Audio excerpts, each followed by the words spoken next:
Hi, and welcome to Across the Desk. This week, we're going to talk about, well, the thing that's always sucking up all the oxygen in the room, which you kind of talked about last week, and that's Ryan Walters, and more about his Christian nationalism and how that's spreading across our state.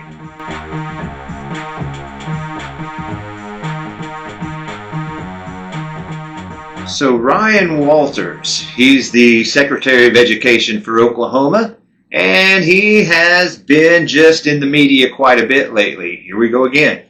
There was a call to have an inquiry, an investigation into Ryan Walters. One, he's not allowing legislatures into meetings they should be in, a violation of the Open Meetings Act, which is a criminal offense. You can go to jail for a year, be fined $1,000. This is real serious stuff. It's a felony. So they're doing this. Also, here we go. That didn't happen because, the Speaker of the House, he's buddy-buddy with Ryan Walters.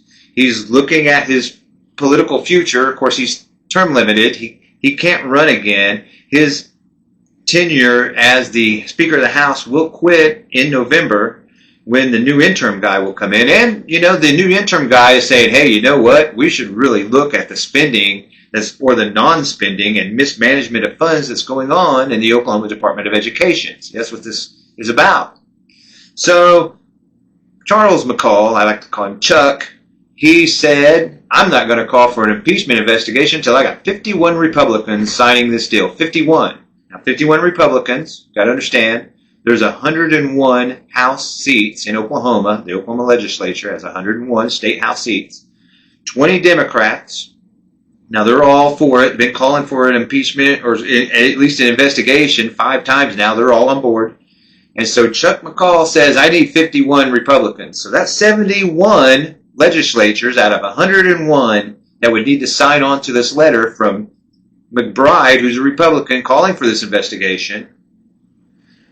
He would need that. That's 70%. That's more than a supermajority of the legislature would have to sign this before Chuck would make a move. Well, people started signing it. More people. We came up to 25, 27 Republicans. And all of a sudden, Chuck McCall comes out and goes, okay, we're not going to do an investigation like an impeachment investigation. We'll have an inquiry. We'll have LOFT do it. Now, LOFT is an organization within the Oklahoma government that is more like an auditor, right? So they're going to audit the books in a way. So he's authorized LOFT to do an investigation into the Oklahoma Department of Education. Now, it's not an impeachment investigation. You'll see it on the news, impeachment investigation. And even when it came down to what McBride wanted to do in his letter for an investigation, it never called anything for impeachment. As a matter of fact, he was looking for an investigation for this committee to come to the legislature during the new session in 2025, and let them give them ideas and options like if there's more legislation or more oversight we need to do. Wasn't necessarily talking about impeachment, but you know who is talking about impeachment? Ryan Walters. So in a weird move, he comes out and says, hey, I want an impeachment inquiry. We need to start it now. I want it started right now. There's a couple of interesting things about this. One, no one in the legislature is really calling for an impeachment inquiry. They would like an investigation into the mismanagement of funds and the open meeting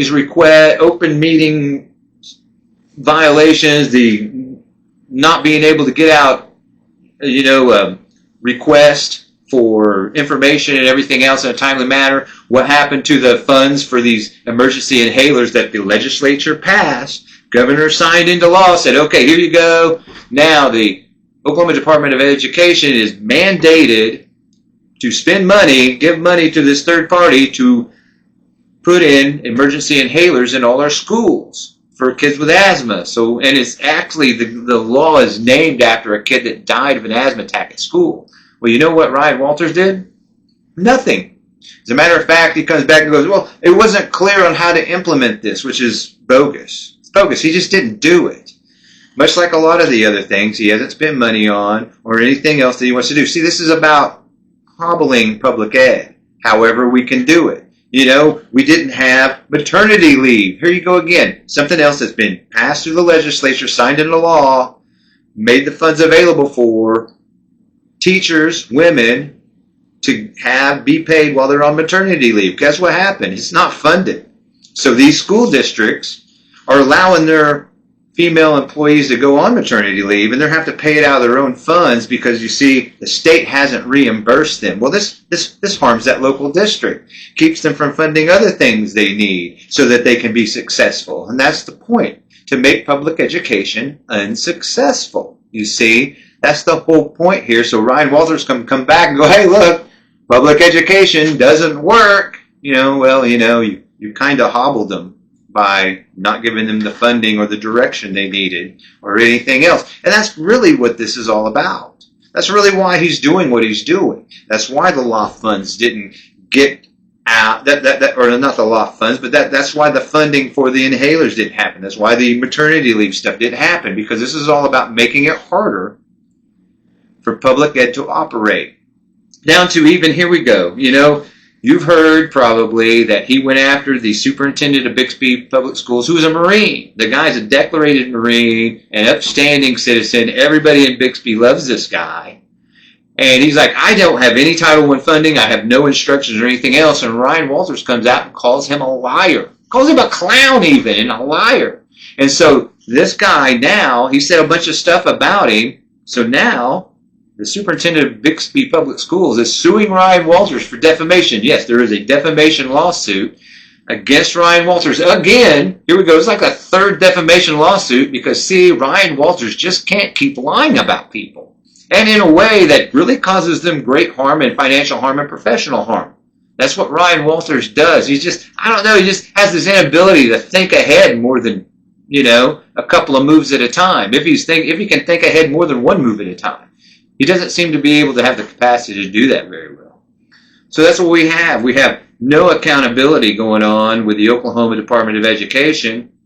And this is the legislature, now Republicans in the legislature at that, saying, hey, he is blatantly thumbing his nose up at us, not only to them, but also to the Attorney General, doing the same thing to him. The Attorney General is asking him for stuff, telling him he's got to do certain stuff, and Ryan Walters is doing his best to not do it, to try to undermine Attorney General Drummond's authority, trying to undermine it. That's what this is all about. Undermine your authority, make you look weak, and that's what he's doing. And it's kind of easy to do in a way, because these are Republicans we're talking about. Drummond is a Republican. He's kind of got to walk a line here. He can't really just go after Ryan Walters, because that may harm his political aspirations in the future, you see, and Ryan Walters knows this. So he's going to use that to his advantage. He's making Drummond look weak, because Drummond's trying to do stuff, going to the Supreme Court, saying, oh, no, you got to let these people in, you got to do this. But he doesn't really have the teeth enough to really go after Ryan in the way that he should.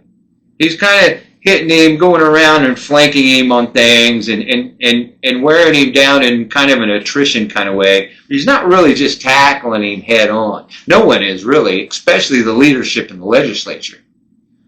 They don't want to impeach Ryan Walters. No one will even say it. Not even McBride, who put together the letter for the investigation, could say impeachment. He can barely say I word. So that's what we get with this. See, and it gets all skewed because, Ryan Walters is going, I want an impeachment investigation. So the media picks up on it. Hey, this is the media. They're going to have an investigation on his impeachment. No, that's actually not what's going on.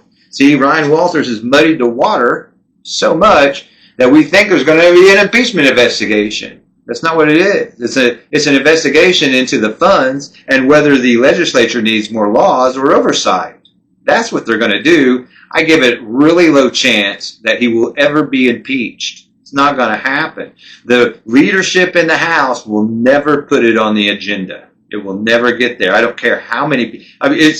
Literally, you're going to need over 70% of the legislature, probably Senate too, not just House, going, we might need to impeach this guy before they ever put it on the agenda. And even at that, they'll think about putting it on the agenda. You see? Because conservatives are kind of scared of their own people like that. They're scared in general. So that's just where we are with things like this. And that's what's going on with Ryan Walters. And I think one of the most curious things is his very authoritarian, dictatorial side comes out with his delusion of grandeur that he can actually compel the legislature to have an impeachment inquiry on his time, in his frame, that he can order them, yeah, I want it now, let's do it now, I'm telling you right now, I demand an impeachment inquiry on me. One, it's just weird on its face to want to do that. Two, Ryan doesn't have the power or the position to compel the legislature to do anything. He doesn't have that kind of position. He definitely doesn't have that kind of power to dictate to the legislature when, where, and how to investigate him. He doesn't have that kind of power. But that's kind of what he's doing right now with his press conference he just gave. That, hey, I have the power to tell the legislature what to do. This is an issue because he's not a dictator. He's about the furthest thing you could get from being one. He might think that he's a dictator or that he has a shot at being a dictator. But that's really just him living in fantasy land, because the more he goes on, the more support he gets to lose. I'm serious. If he was primaried in the next election by another Republican, he probably isn't going to make it. I'm just going to say probably not. But honestly, he probably has greater aspirations than being the head of the Oklahoma Department of Education. And going on with education, another weird thing happened. So going on with Ryan Walters and his Christian nationalist spill and making sure every kid, no matter their background, learns about Jesus Christ. Here we go. Skiatook High School, 10th grade, world history class. This is a world history class, not philosophy, not psychology or sociology, world history class. And they gave 10 questions. I want an essay, 10 questions, cite your sources on how did the world start? That's the whole thing. How did the world start? How did it start? Was it Big Bang or was it God? Who started? And the next question, who started it? Like, there's somebody that had to have started this. That's the question. That's kind of like begging the question, really, when you say who started it. Well, what if it was no one? Could you give that answer? Are there right or wrong answers to this? And it goes on with even worse stuff. We're talking about, who did start it, and was it, when did evil start, and has it always existed? Questions like, are people inherently good, evil, or neither? Questions like, what is morality? What is religion? What is Christianity? Of course, it's only Christianity. They don't ask about what is Buddhism or Hinduism or what is Islam or even Britain paganism or Nordic paganism. No, what is Christianity? And then it goes on, what does that mean to be a Christian? I don't know. What if your parents immigrated here from India and you're a second generation American and you're Hindu? You wouldn't know how to answer that. You wouldn't know how to answer that. And then asking, the other question is God real? Is Satan real? Well, you know what? If you're not a Christian or a Jew, you don't believe in, you don't even know who the heck Satan is. So this came out, this was an actual assignment, 10th grade world history assignment, given out in Skiatook High School. Of course, now when the news got a hold of this, the administration quickly went and told that teacher, take this down, you're not doing this. So that's a good point. They actually stepped in and said, no, this is a step too far. But let me tell you about the teacher. The teacher who assigned the paper, his name is Eric Reicher. He's a football coach who had his emergency certification in English expire June 2024. So this guy who's a football coach with an emergency certificate in English is teaching world history, and that emergency certificate, it expired in June. That's who's teaching this stuff. And now it gets even better. It gets even better. There's also a report that Reicher ran for Tulsa County Sheriff once, but was disqualified due to the fact he embezzled nearly $10,000 from Taco Bueno. That's the guy giving this quiz, this test, this essay on Christian nationalism. It's so weird and out of proportion with who we are as Americans, free American citizens, in the First Amendment to exercise your religion the way you want to, or not at all. This is Across the Desk, and we'll see you next week.